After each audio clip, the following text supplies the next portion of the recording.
Tarjous on yhtä hyvä kuin sinne kirjatut tiedot. Jos varaston hinnat ovat vanhentuneita, riskinä on väärin laskettu tarjous ja sitä kautta virheellinen laskutus tai heikentynyt kate.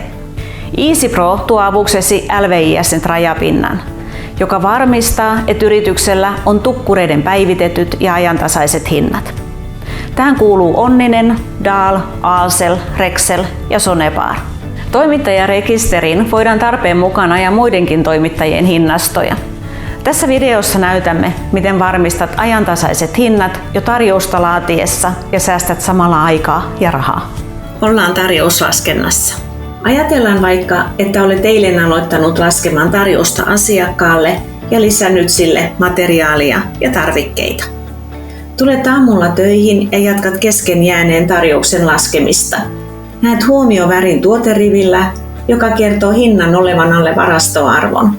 LVIS:n rajapinnan ansiosta tukkureiden eilen tekemät hinnankorotukset ovat päivittyneet automaattisesti varastotuotteisiin. Tämä antaa sinulle mahdollisuuden vielä tässä vaiheessa päivittää hinnat ennen kuin lähetät tarjouksen asiakkaalle.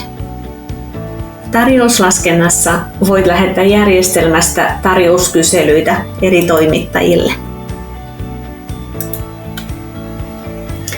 Näet, missä vaiheessa tarjouskyselyt menevät, ja hyväksytyistä voit lähettää halutessasi suoraan ostotilauksen toimittajalle. Eli jälleen yksi tapa varmistaa ennen tarjouksen lähettämistä, että tarjouksessa olevat hinnat ovat ajan tasalla.